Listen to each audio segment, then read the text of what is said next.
See the important thing is, देखिए diffraction क्या है बेसिकली।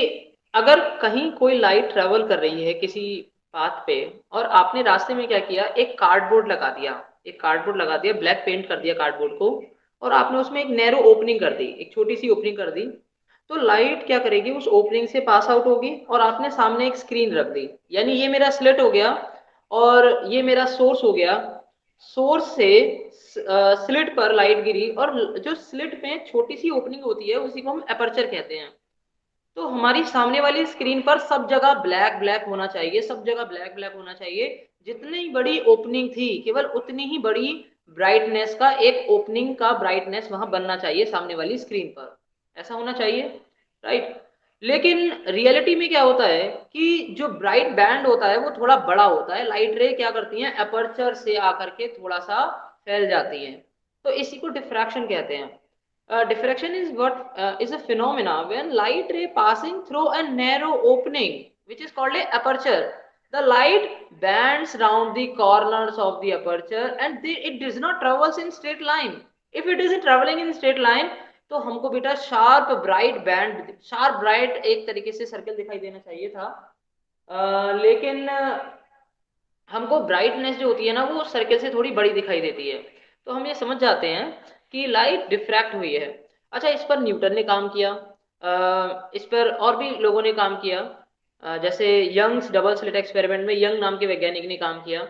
लेकिन हाइजीन ने इसको अपनी वेव थ्योरी से समझाया। कैसे समझाया, उन्होंने बताया कि देखो भाई, जब सोर्स से लाइट रे चल रही थी और जब स्लिट पर आई, उस ओपनिंग पर आई, तो उस ओपनिंग में छोटे छोटे जो एक तरीके से हवा मतलब मॉलिक्यूल्स ना सेकेंडरी वेवलेट की तरह काम करना शुरू कर दिए। मतलब कि अब आपने सुना है कि जैसे मैं बोल रहा हूँ, तो सोर्स कौन है, मेरा माउथ, और आपके ईयर्स एक तरीके से लिसनर है, रिसीवर है। ये हवा के पार्टिकल वाइब्रेट हो रहे हैं मेरे बोलने से, कंप्रेशन रेयरफैक्शन, कंप्रेशन रेयरफैक्शन हो रहा है, और सामने अगर कोई पर्सन बैठा हुआ तो वो मुझे सुन रहा है। लेकिन हाइजीन ने जैसे बताया था कि अगर कोई लाइट का सोर्स है, तो हवा में जो स्पेस में जो ईथर के जो पार्टिकल है वो एक नए सोर्स की तरह वर्क करेंगे, और उन्हीं पार्टिकल्स को सेकेंडरी वेवलेट्स कहा गया। ठीक है। सो हाइजीन ने ऐसे समझाया कि भाई देखो, ऐसा है कि जब लाइट रे उस स्लिट की ओपनिंग पे आ रही थी, तब वो स्लिट की ओपनिंग में जो पार्टिकल्स थे ना वो नए लाइट सोर्स की तरह वर्क कर रहे थे, और वहां से फिर लाइट रे डिफ्रैक्ट हो रही थी, एक नया स्फेरिकल वेवफ्रंट बन रहा था, और वो स्फेरिकल वेवफ्रंट सामने वाली स्क्रीन पे जाकर के हमको एक बड़ी ब्राइट बैंड दिखा रहा था। ठीक है। तो बच्चे, पहला जो ऑब्जर्वेशन मैंने आपको बताया, वो ओपनिंग यानी अपर्चर से बताया। दूसरा ऑब्जर्वेशन क्या है कि मान लीजिए अगर आपके पास लाइट रे है, और लाइट रे चलती है, और सामने आपने क्या किया, एक एक बहुत बड़ा पत्थर रख दिया, मान लीजिए पत्थर रख दिया, और कमरे में सब जगह अंधेरा कर दिया। जब आप सामने वाली दीवार पर देखेंगे कि जितनी बड़ी वो पत्थर थी, खिलौना था, उस खिलौने की सामने शेडो बनेगी, दीवार पे शेडो बनेगी, जैसे हम बचपन में करते थे, एक डॉल ले लेते थे या एक कोई बतख डक ले लेते थे, और पूरे कमरे की लाइट की ऑफ करके और सामने टॉर्च से उस पर लाइट इंसिडेंट करवाते थे, तो सामने दीवार पे बहुत बड़ी हमको डक दिखाई देती थी। ठीक है। तो बेसिकली क्या था कि अगर ऑब्स्टेकल जो रुकावट कर रहा है उसका साइज बहुत बड़ा है, तो लाइट की मतलब आप कह सकते हैं हाँ सर, शेडो हमको क्लियर क्लियर शेडो दिखाई दे रहा था। ठीक है, ओके गुड। लेकिन ये ऑब्जर्व किया गया कि अगर मैं उस अपर्चर का यानी उस ऑब्स्टेकल का साइज और छोटा कर दूं, ऑब्स्टेकल का साइज छोटा कर दें, ऑब्स्टेकल का साइज छोटा कर दें, और छोटा करें, तो छोटा करते करते उसका साइज लाइट की वेवलेंथ के रेस्पेक्ट में ले आए। मान लीजिए कि लाइट की जैसे वेवलेंथ 4000 एंगस्ट्रॉम है, येलो कलर की लाइट की, तो आपने उस ऑब्स्टेकल का साइज भी वेवलेंथ के रेस्पेक्ट में कर दिया। तब ये देखा गया कि अपर्चर को रखने से, और आपने सामने वो सॉरी आपने ऑब्स्टेकल को रख करके सामने से जब टॉर्च इंसिडेंट करवाई, तो सामने वाली दीवार पर शार्प शेडो नहीं बन रही थी, जबकि सामने वाली दीवार पर क्या हो रहा था, शेडो में थोड़ी थोड़ी लाइट एंटर कर रही थी। ठीक है। तो हम इसको अभी डायग्राम से भी समझेंगे। तो बेसिकली ये एक डिफ्रैक्शन था। कुछ बच्चों ने क्वेश्चन पूछा कि सर डिफ्रैक्शन और इंटरफेरेंस में फर्क क्या है। तो रिचार्ड पी फिनमैन नाम के वैज्ञानिक थे, उन्होंने कहा कि ऐसा कोई खासा फर्क नहीं है। एक्चुअली डिफ्रैक्शन क्या है, डिफ्रैक्शन में हमको क्या होता है कि एक bright band, dark band, then bright band, dark, bright, dark, bright, dark band also seems to be formed in the diffraction. But in diffraction, we are having only one light source, one slit is there. In interference, we were taking two slits. Okay, two coherent source we were taking. In interference, we were having the bright bands and dark bands of equal width, equal width, if the amplitudes are equal. But in diffraction, हमको पहला वाला जो maximum मिलेगा ना सामने वाली screen पर, central maximum उसको कहते हैं, और उसकी ब्राइटनेस सबसे ज्यादा होगी. उसके बाद थोड़ा कम ब्राइट का बैंड, देन कम ब्राइट का बैंड, मतलब ब्राइटनेस कम होती जाएगी. ये तो आप भी समझते हैं कि अगर आप किसी टॉर्च को लेकर के सामने एक छोटा सा, आपने क्या किया, एक बायोलॉजी लैब की जो वो होती थी ना, क्या कहते हैं उसको, स्लिट होती थी, स्लैब होती थी, और उसको आपने ब्लैक पेंटिंग कर दिया और रेजर का ब्लेड लेकर के हल्का सा एक स्क्रैच कर दिया, और स्क्रैच करने के बाद सामने से लाइट रे जब इंसिडेंट करवाई तो सामने वाली दीवार पर सब जगह ब्लैक दिखना चाहिए, डार्क दिखना चाहिए, केवल वो स्लिट के एरिया में छोटी सी लाइन ब्राइटनेस की दिखाई देनी चाहिए थी.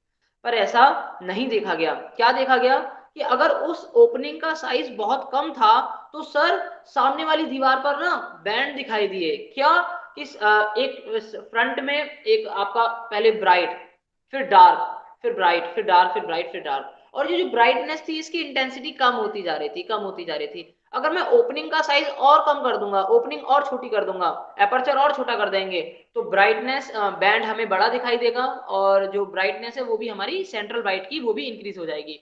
बच्चों मैंने आपके लिए इसमें एक वीडियो बनाया है, और वो मैं अभी इस लेक्चर के जस्ट बाद अपलोड कर दूंगा. आई होप जब आप उस वीडियो को देखे होगे you will enjoy, right. So I am 100% sure. So this was all about the diffraction of light. Now let us derive the formula how we. I am taking you to my slides.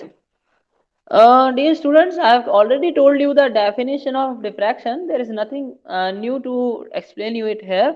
Now let us see, we are having one source, light source, and the lights are emitting from this source continuously. You put some slit in its path, and this slit is having some opening. This opening is called aperture. So aperture को हिंदी में छिद्र कहते हैं. And you are taking let's say one screen at the front. You will observe that the light rays travels from here, the light rays are traveling from here. Okay, they makes a bright patch here, they makes a bright patch here. But as you know, if I decrease the separation between the slits, अगर मैं इस aperture को छोटा कर दूं और इतना छोटा कर दूं कि ये वेवलेंथ के नज़दीक नज़दीक इसकी बीच की स्पेसिंग हो जाए, तब हम ये देखेंगे कि सामने वाली स्क्रीन पर एक ब्राइट पैच तो दिखेगा ही, फिर डार्क तो आप दिखाई दे रहा है, then a low intensity bright will also be formed along with this principal maxima. So what happens? A bright again of low intensity, a bright again of low intensity. In the similar way, a bright of low intensity along with the principal maxima. These maxima are called secondary maxima. Okay, one important observation from this experiment was कि अगर aperture का size जितना छोटा करते जाएंगे उतना diffraction pattern हमें बड़ा दिखाई देगा, सेंट्रल मैक्सिमा उतना ही बड़ा दिखाई देगा. ओके, सो ये ऐसा क्यों हो रहा था? तो बड़ी सिंपल बात थी, उन्होंने समझाया था हाइजीन ने कि भाई देखो ऐसा है, यहाँ से जब लाइट रे आती है ना तो ये बीच रास्ते के पार्टिकल, मैं आपको बड़ा करके स्क्रीन दिखा देता हूँ, ये एयर के जो पार्टिकल्स थे, ये वाले पार्टिकल्स, ये खुद एक सेकेंडरी वेवलेट सोर्स की तरह काम कर रहे थे, है ना. जब सेकेंडरी वेवलेट सोर्स की तरह काम करेंगे तो फिर यहाँ से एक स्फेरिकल वेव फ्रंट चलेगा, एक स्फेरिकल वेव फ्रंट चलेगा. अब आपने कहा सर वेव की डायरेक्शन क्या होती है? तो वेव की डायरेक्शन स्फेरिकल वेव के परपेंडिकुलर डायरेक्शन में, यानी ये डायरेक्शन होगी स्फेरिकल वेव के प्रोपोगेट होने की डायरेक्शन, क्योंकि वेव की डायरेक्शन हमको किसी वेव फ्रंट पे परपेंडिकुलर ड्रॉ करके मिलती है. बच्चों इंपॉर्टेंट थिंग यहाँ पर ये थी कि लाइट हमको ना सीधी ऐसे ही जानी चाहिए थी, लेकिन हमको लाइट क्यों दिखाई दे रही है? यहाँ पे भी दिखाई देगी लाइट और यहाँ पे भी दिखाई देगी, क्योंकि लाइट अपने रास्ते से रिफ्रैक्ट हुई. जो ओपनिंग के बीच में स्मॉल स्मॉल पार्टिकल्स थे, वहां से भी वहां से क्या हो रही है लाइट रे, वो पार्टिकल एक सेकेंडरी वेवलेट सोर्स की तरह काम कर रहे थे, तो उन्होंने दूसरी रास्ते पर भी लाइट को भेज दिया. ठीक है, तो आप इसको नहीं भूलेंगे। I hope now I am coming to the main point कि अगर हम इसका फॉर्मूला डिराइव करें तो e sine theta plus minus m lambda ये कैसे आएगा। So let us see the geometrical arrangement.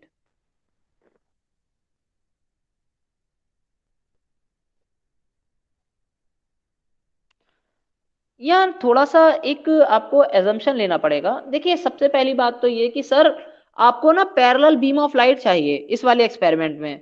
हम ना पैरेलल बीम ऑफ लाइट को इंसिडेंट करवाते हैं, तब हम देखते हैं कि भाई सामने वाली स्क्रीन पर पैरेलल मिल रहा नहीं मिल रहा है। यहाँ तो सर आप ये से भी तो हो सकता है कि यहीं से लाइट रे ऐसे चल रही हो शुरुआत से ही, तो फिर तो आपको मिलनी लाइट जाहिर है। तो हमने कहा भाई ऐसी बात है तो आप एक काम करिए कि एक जो लाइट का सोर्स है, ये मैं येलो कलर से जो लाइट सोर्स बना रहा हूँ एस, इस सोर्स के को आप क्या करिए एक कॉन्वेक्स लेंस की फोकस पे रख दीजिए। जब मैं इस सोर्स को कॉन्वेक्स लेंस की फोकस पे रख दूंगा तो यहाँ से जितनी भी लाइट रे डाइवर्जिंग चलेंगी वो सारी पैरेलल हो जाएंगी। आपको समझ में आ रही होगी ये बात, ठीक है बच्चों? थोड़ा सा स्लो ही चलूंगा क्योंकि writing pen is not supporting too much.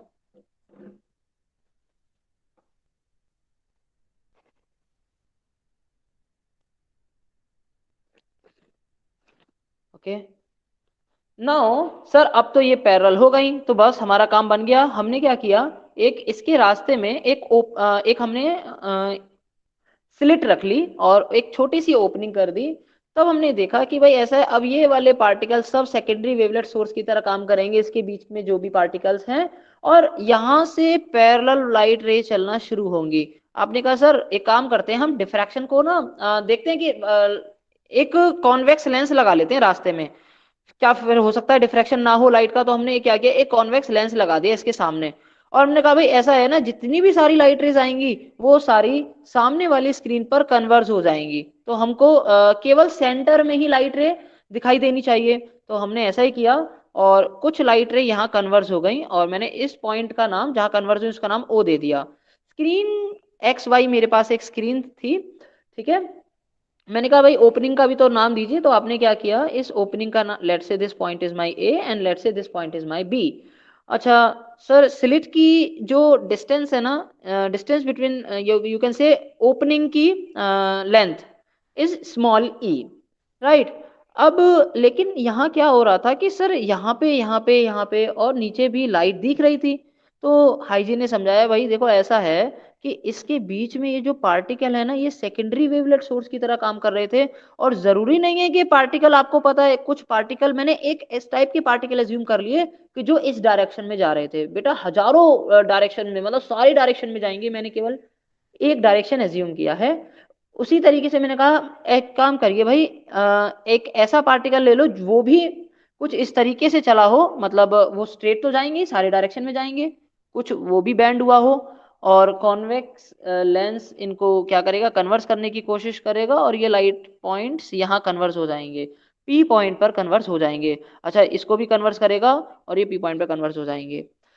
Basically हाँ आपको ये समझ में आ रहा होगा कि सर जरूरी नहीं है कि ओ पॉइंट पे ही सारी लाइटें कन्वर्स होगी। इसके बीच रास्ते में ये जो सेकेंडरी वेवलेट्स आप देख रहे हैं ना, ये सेकेंडरी वेवलेट्स नई नई डायरेक्शन में चलेंगे और अलग अलग पॉइंट्स पर मिलजुल करके ब्राइट डार्क बैंड्स बनाएंगे। अब क्वेश्चन ये है कि ब्राइट कब बनाएंगे। आपको वेल नोन कि जब दो सोर्स से लाइट चलती है सेम फेज में मिलती है, 0 2 पाई 4 पाई 6 पाई पर, तो वो ब्राइट बैंड बनाती है। और अगर हम लेमडा की बात करें तो 1 lambda 2 lambda 3 lambda 4 lambda path difference है तो वो ब्राइट बैंड बनाती हैं। आपने कहा कि पी पॉइंट पर क्या पता सर डार्क बैंड बन रहा हो, तो इससे डार्क जब बनेगा जब इस पॉइंट से और इस पॉइंट से जो लाइट रे चली इन दोनों के बीच में जो पाथ डिफरेंस फेज डिफरेंस, बेटा पाई 3 पाई 5 पाई, ठीक है। आपने कहा सर वो बताइए पाथ डिफरेंस क्या हो, तो भाई पाथ डिफरेंस ऑड मल्टीपल होता है ना, lambda by 2 3 lambda by 2 5 lambda by 2 7 lambda by 2। अगर इन दोनों पार्टिकल्स के बीच में इतना इतना पाथ डिफरेंस है तो पी पॉइंट पर हमें डार्क बैंड मिलेगा। मैं यहाँ से एक बात एक बहुत क्लियर कर देता हूं कि डिफ्रैक्शन जो है उसमें लाइट रे का स्प्रेडिंग है, तो बेटा कहीं ना कहीं ये एक इंटरफेरेंस ही है, तो बहुत बड़ा डिफरेंस नहीं है डिफ्रैक्शन इंटरफेरेंस में। फिर भी अगर पेपर में क्वेश्चन आता है तो आप वहां क्लियरली समझाएंगे कि सर इंटरफेरेंस में 2 स्लिट लेते थे, डिफ्रैक्शन में 1 स्लिट लेते हैं। इंटरफेरेंस में दो अलग अलग सोर्स लेते थे ना तो वो कोहेरेंट होने चाहिए थे, पर डिफ्रैक्शन में क्या होता है कि जो एक स्लिट लेते हैं ना उसी के पार्टिकल सेकेंडरी वेवलेट्स ही आपस में मिलकर के हमारा ब्राइट डार्क बैंड बना देते हैं।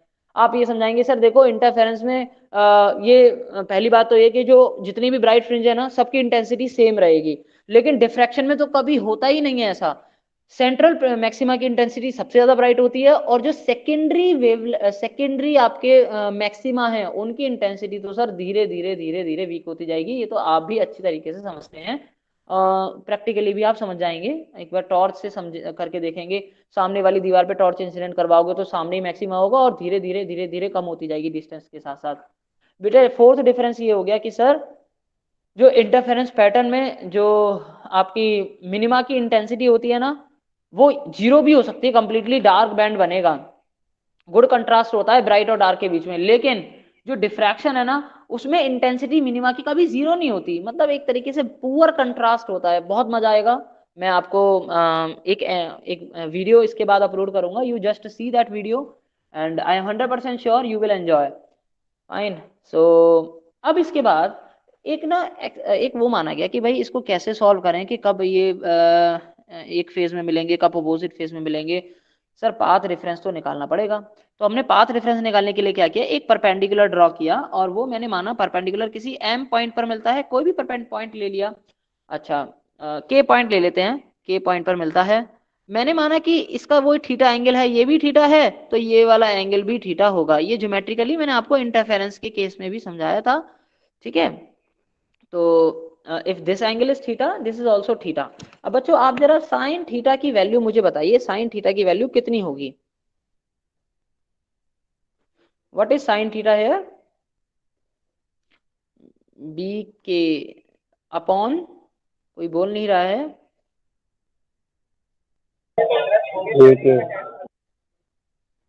बी के अपॉन ए के, नो ए बी। डियर मैंने ये परपेंडिकुलर ड्रॉ किया है ना, ये परपेंडिकुलर ड्रॉ किया है तो this is my hypotenuse, this is my hypotenuse. So sin theta here will come out to be perpendicular upon hypotenuse which is bk upon this AB, right? so बच्चों bk क्या है sir? Path difference है, bk path difference है। अब आप एक minute के लिए एज्यूम कर लो कि पाथ डिफरेंस दोनों के बीच में सर देखो या तो आप लैम्डा 2 लैम्डा 3 लैम्डा ये लीजिए या फिर आप ऑड मल्टीपल्स ऑफ लैम्डा ले लीजिए, क्योंकि हमको ना पाथ डिफरेंस वेवलेंथ के टर्म्स में ही लेना होता है। तो मैं ये मान लेता हूं कि इन दोनों के बीच में पाथ डिफरेंस लैम्डा है ना, तो it is lambda upon E. So you can say here E sine theta is equals to lambda. Okay, E sine theta is equals to lambda.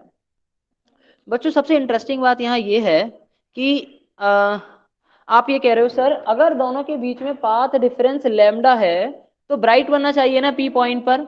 नहीं, ब्राइट नहीं बनेगा। देखो दोबारा समझ लीजिए, बड़ा सिंपल है।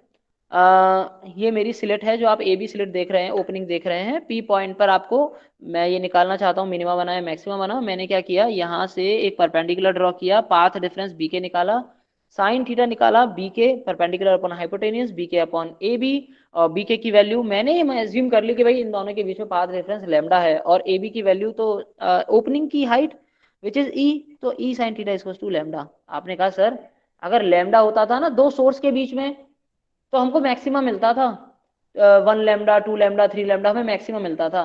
पर बच्चों यहाँ पर सबसे इंटरेस्टिंग बात यह है कि लैम्डा होने पर पी पॉइंट पर मिनिमा मिलता है। ये फर्क डिफ्रैक्शन और इंटरफेरेंस में आप थोड़ा सा याद कर लीजिएगा, ठीक है। तो एक और इंटरेस्टिंग चीज यहीं पर हम कंप्लीट कर लेते हैं इसको। हाइजीन ने कैसे समझाया कि यहाँ लैम्डा क्यों होगा? उन्होंने कहा भाई देखो ऐसा है, ये जो आप स्लेट ले रहे थे ना, इस स्लेट में ये ओपनिंग हो गई, अपर्चर हो गया, अपर्चर और बड़ा कर लेते हैं समझाने के लिए, और बड़ा कर लेते हैं, ठीक है। अब हमने उन्होंने कहा भाई एक काम करो, आप ये मत मानो कि ये एक ही अपर्चर, आप ये मानो कि इस अपर्चर के आपने दो पार्ट्स कर दिए और आप सामने वाली स्क्रीन पर क्या कर रहे हो, इंटर डिफ्रैक्शन का पैटर्न बना रहे हो, डिफ्रैक्शन पैटर्न बना रहे हो। अच्छा तो उन्होंने ये समझाया कि भाई देखो ऐसा, इसके बीच में ये सेकेंडरी वेवलेट्स हैं, सेकेंडरी वेवलेट सारे पार्टिकल एक नई वेव की सोर्स की तरह काम करेंगे। ए ये वाला पॉइंट था, बी ये वाला पॉइंट था, इनके बीच की डिस्टेंस एन ई थी। उन्होंने कहा भाई हम ये एज्यूम करते हैं कि इन दोनों ए बी पॉइंट्स के बीच में ना 2n सेकेंडरी वेवलेट्स हैं, यानी n पार्टिकल तो ऊपर वाइब्रेट करेंगे, ऊपर जा करके मतलब मिलेंगे आपस में, और n पार्टिकल्स ही नीचे हैं, n पार्टिकल्स हैं ए बी स्लिट्स के बीच में। मैंने इसको दो पार्ट्स में डिवाइड कर लिया। अच्छा ठीक है।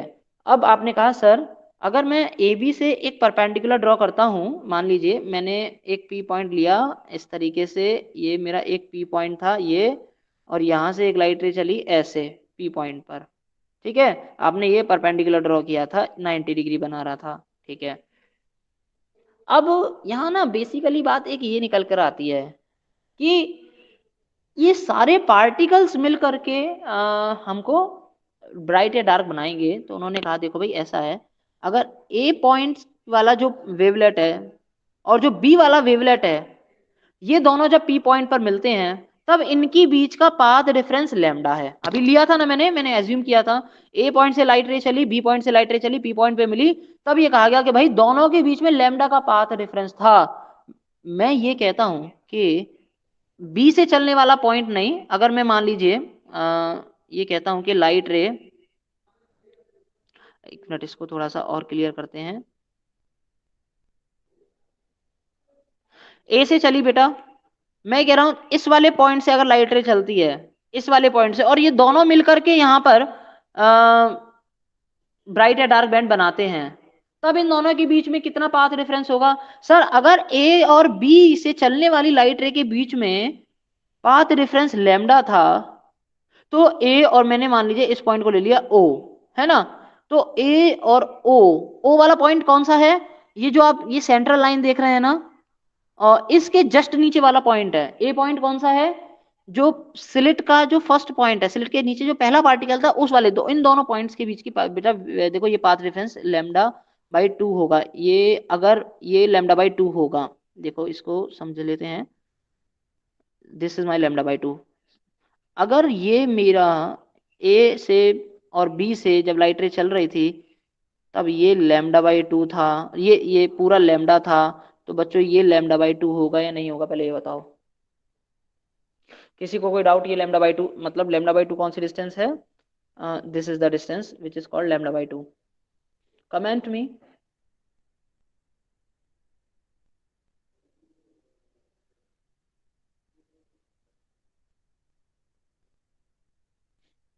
सिमिलरिटी बिठा के भी कर सकते हैं हम, इस पूरे ट्राइंगल में सिमिलरिटी बिठाओगे तो ये लैम्डा बाई 2 निकल करके आ जाएगा।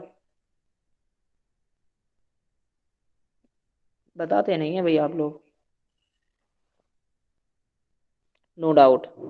चलो शिखर का तो आ गया, और बाकी के बच्चे?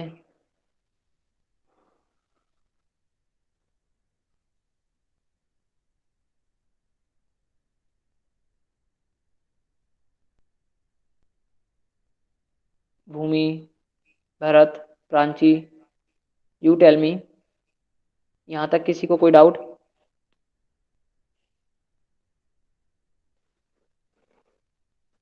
प्रांची को भी डाउट नहीं है, भूमि को भी कोई डाउट नहीं है, ठीक है। भरत का भी आंसर आया नहीं है।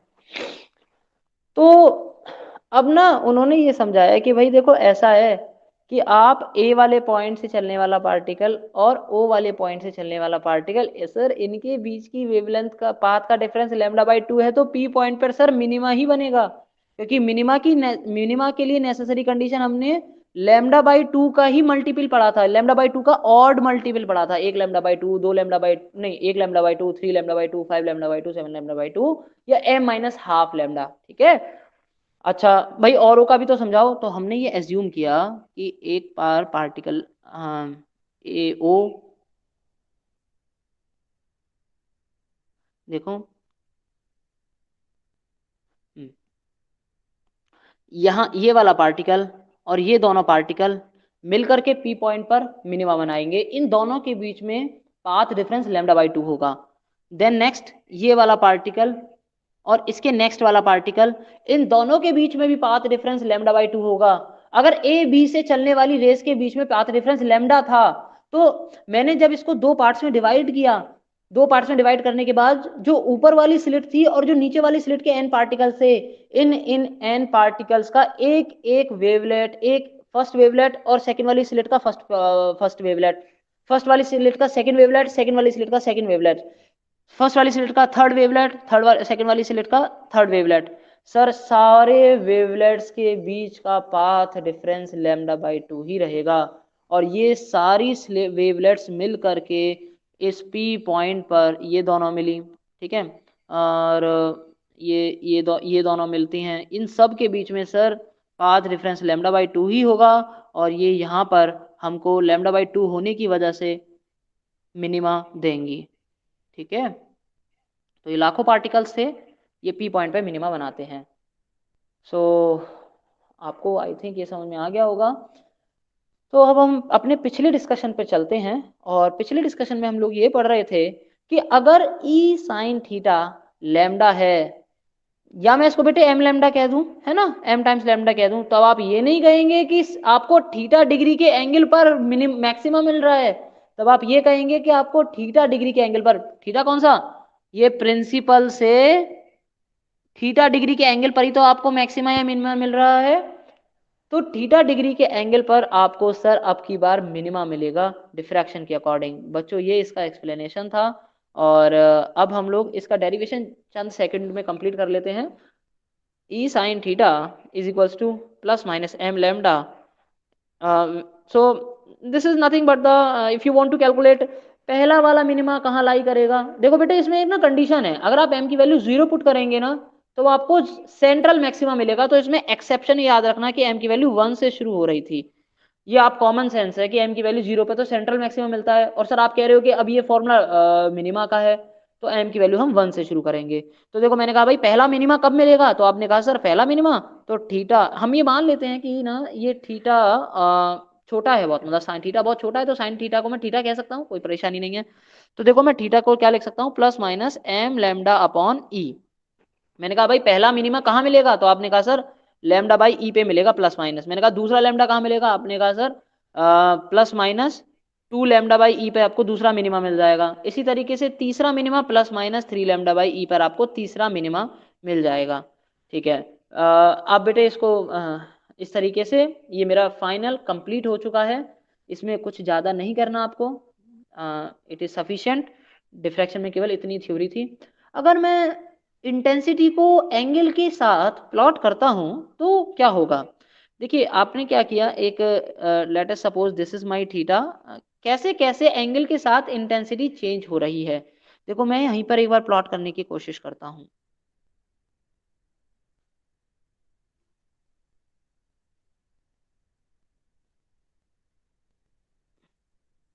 देखो सेंटर पे बहुत बड़ा मैक्सिमा मिलेगा, सेंटर पे एक मैक्सिमा मिलेगा आपको इस तरीके से, फिर आपको एक छोटा सा एक मिनिमा, फिर मैक्सिमा कम इंटेंसिटी का, फिर मिनिमा, फिर मैक्सिमा कम इंटेंसिटी का, फिर मिनिमा, फिर मैक्सिमा और कम इंटेंसिटी का, फिर मिनिमा मैक्सिमा और कम इंटेंसिटी का। तो आपको इस तरीके से कुछ ये पैटर्न दिखाई देगा। अगर मैं इस पैटर्न को कंप्लीटली यहाँ बनाता हूँ तो कैसा बनेगा,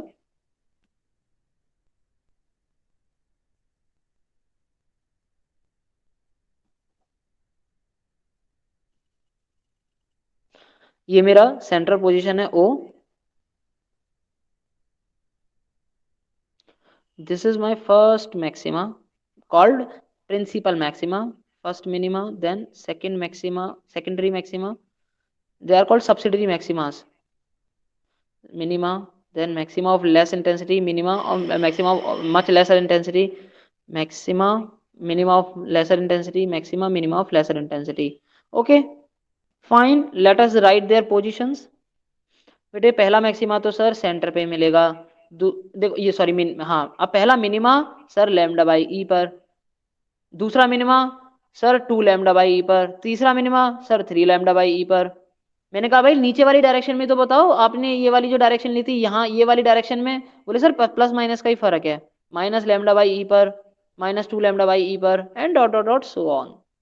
तो बच्चों ये हमारा डिफ्रैक्शन का पैटर्न था, इसको बोला गया प्रिंसिपल मैक्सिमा, और बाकी के जो मैक्सिमा थे प्रिंसिपल मैक्सिमा, और इन मैक्सिमास को बोला गया सेकेंडरी या सब्सिडरी मैक्सिमा। ठीक है,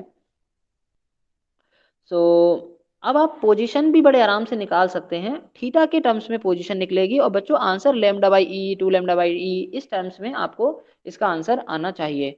अब मैं इसका एक लास्ट क्वेश्चन आपको करवाता हूं, और उस क्वेश्चन से आपको क्लियर समझ में आ जाएगा। क्वेश्चन में दिया हुआ है कि a parallel beam of white light of any light colour कुछ भी हो, wavelength is given 5500 angstrom, it falls normally on a slit of width, slit की विड्थ का मतलब क्या है, e, opening aperture is equal to 22.0 into 10⁻⁻5 centimetre, right, ये इस पे फॉल करती है। Find the angular positions of first two minima on the two sides of the central maxima of the diffraction pattern. अरे सर इसमें क्या था, उन्होंने ये बोला है कि पहले दो मिनिमा की पोजीशन निकालो, और वेरी सिंपल सर, पहले वाले मिनिमा की पोजीशन होगी lambda by E plus minus ऊपर नीचे, और दूसरे वाले मिनिमा की पोजीशन होगी प्लस माइनस 2 लैम्डा बाई। इसमें बेटा क्या था, सिंपल क्वेश्चन है। ठीक है, तो आई होप ये आप सभी को समझ में आ गया होगा सर, लेकिन यहाँ एक ट्विस्ट है क्या, कि आपको ना जो ये ई रखोगे और ये जो लैम्डा रखोगे, ये आंसर रेडियन में आना चाहिए। यानी ये जो थीटा है ना, ये डिग्री में नहीं आएगा। हमने जब बेटा थीटा को ना डिस्टेंस के रूप में मेजर करते हैं, तो हमेशा याद रखो उसको रेडियन में लेते हैं हम लोग, एंगल के टर्म्स में हम डिग्री में लेते हैं, पर हम यहाँ ना डीटा को डिस्टेंस के रूप में इस्तेमाल कर रहे हैं, तो हर जगह आपको रेडियन में कन्वर्ट करना ही होगा। अब मैं आपको एक नेक्स्ट क्वेश्चन देता हूं, और इस बात को भी मत भूलिएगा कि इन दोनों स्क्रीन और स्लिट्स के बीच की डिस्टेंस कैपिटल डी होती है। ठीक है, तो मैं इसकी रिकॉर्डिंग के साथ साथ वो एक और वीडियो जो अभी डालूंगा, जस्ट उसको अभी व्यू कर लीजिएगा, डाउट्स आते हैं आप मुझसे पूछ लीजिएगा। क्वेश्चन सुन लीजिए आप लोग, a slit of width e is placed in front of a lens of focal length.